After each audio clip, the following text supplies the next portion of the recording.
Today, I want to talk about Homage Watches for a minute. Maybe a little bit of a rant, but first off, I don't mind a solid Homage watch. And so, I guess my main reason is cost of ownership, the buy-in of what these two particular watches represent. I could never attain. On the left, a Steinhart Ocean 1 Vintage Military, a homage to the Rolex 5517, which is in the world of six figures. I will never attain the funds to purchase such a watch, a Rolex like that. And a Panerai homage, PAM 424. Again, I suspect a watch that is close on high four figures, low five figures. We're talking 8, I think it is. I'll never be able to attain that type of money to put into a watch. It's just not going to happen. So a solid homage watch, tastefully done, decent quality, I'm totally okay with. If you had purchased either one of these in their true form, the Rolex or the Panerai, what are the costs of servicing such a watch? Again, another reason that I'm not going to, I don't believe, ever be in the situation where I could buy either one of those watches. The only way it could ever happen is if I won the lottery. And both of these watches in their true form, for the most part, for the average person, are unattainable. So Rolex or Panerai, they're not losing a sale with me by me buying a homage. I'm never truly going to be able to buy. So I was never a candidate for purchase. It's not a lost sale at all. I'm not even at that table. I don't even consider it. I've never even visited a Rolex AD. For me, it's on the side of ludicrous. Homage watches, they're nothing new. They aren't going away. Anybody who wants to argue against a homage watch, I think it's a losing battle. These two particular homage watches, so the Steinhart, pretty mainstream brand. I think everyone's heard of Steinhart by now. They do homage watches that pretty much on some level smack of replica, dare I say. The specs often, and even with this particular Ocean 1 Vintage Military, the only difference in most pictures on the internet for me when I'm looking at the two of them is one says Rolex and one says Steinhart. And I suspect that this one's, the dial is fairly, pretty much printed, and the original Rolex had applied indices. The difference with the Panerai homage that I'm showing you here is that this was purpose built. I asked for this from a watch builder of sorts, and I wanted a PAM, and I'll never attain a PAM, so this for me, I sourced it. I asked for certain specs, certain details within the watch, and I knew exactly what I was doing when I purchased it, that I wanted a true homage to the PAM 424 without saying PAM on it. I don't want to do that. I don't want it to be a fake. It doesn't say PAM, and the Steinhart doesn't say Rolex.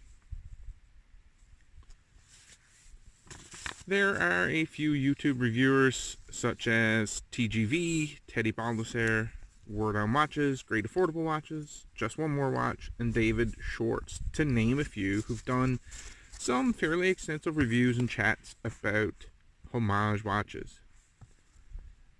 I think Just One More Watch, Jody might not get into personal opinions as such, or debating the argument of homage or not to homage. He just gives you a few videos that are homage comparisons. Here's the top 5 Rolex Submariner homage under $200 or something. So shout out to Jody. He's helped me with my channel by giving me a shout out. So shout out to Jody. And also Dave Schwartz. I just stumbled upon Dave in the last couple of days while doing a little bit of research about chatting on Homage Watches. So check out at Dave Schwartz in YouTube. He's give him a little bump, give him a little subscribe. He does a couple of videos that are, pretty cool. He's got an extensive homage watch collection that I must admit to really being envious of. So Dave, good stuff, buddy. TGV gets into it and talks about sort of, the top 5 forum arguments against going with homage. Those sound sort of like this: not being able to find a better alternative. 2, they're not real. They're not really for watch. You're not a real watch collector if you have one. They're crap made in China. Most part, they have unoriginal design. And, the financial side of it, really, if you wanted a watch, you could save up and get it. So go and check out TGV's video on Homage Watches. And one last item, sort of 2 areas within the same item. The homage manufacturers. Let's throw out some names: Phoebos, Courgeot, Parnas, Tessel, Squall A, whatever, Steinhart, and NTH. Who amongst these are sort of getting a free pass? And what I mean is, you have certain homage manufacturers that people just crap on all the time, and you have certain homage watch manufacturers who are getting sort of a free pass, and everybody just loves them and dotes upon them. Oh, we can't believe this is such a great, insert manufacturer name here, this is such a great homage by whoever. But then the there's a little bit of snootiness looking down your nose at Parnas, maybe Courgeot. Maybe people find that's a little bit too close to the cuff.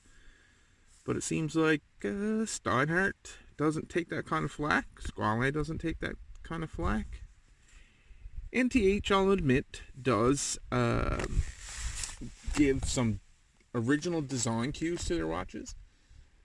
But a lot of times, when people are doing the reviews of an NTH watch, it's just, oh, this is a homage to. And it's a repeatable statement, in my personal opinion. So I think that's it for me. Tell me in the comments, how do you feel about homage watches? And who do you feel in the homage watch world gets crapped on too much? And who gets a free pass that sort of shouldn't get the free pass of not being crapped on? Alright, so Steinhart, Ocean 1 Vintage Military in a 42 mil on the left.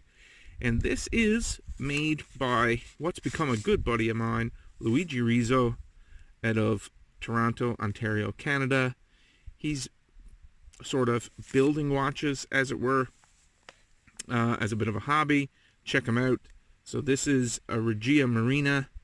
That's his sort of logo there, just above the 6th position on the Cali dial that I have here. Let's zoom in on a little bit. Oh, you can see my hand in there. So, Regia Marina, I call it my RM424 because it's such a homage to the 424, which I wanted. Thanks, Luigi. I'll leave links to Luigi, Steinhart, and the sources for my video: TGV, Teddy, Word on Watches, Great Affordable Watches, Jody at Just One More Watch, and David Schwartz. I'll leave all that in the comments. Maybe one day I'll do a full review of the 424 and give Luigi a real solid shout out, because I really do love that watch, and I'll talk about the details of it a little bit more in a future video. Alright guys,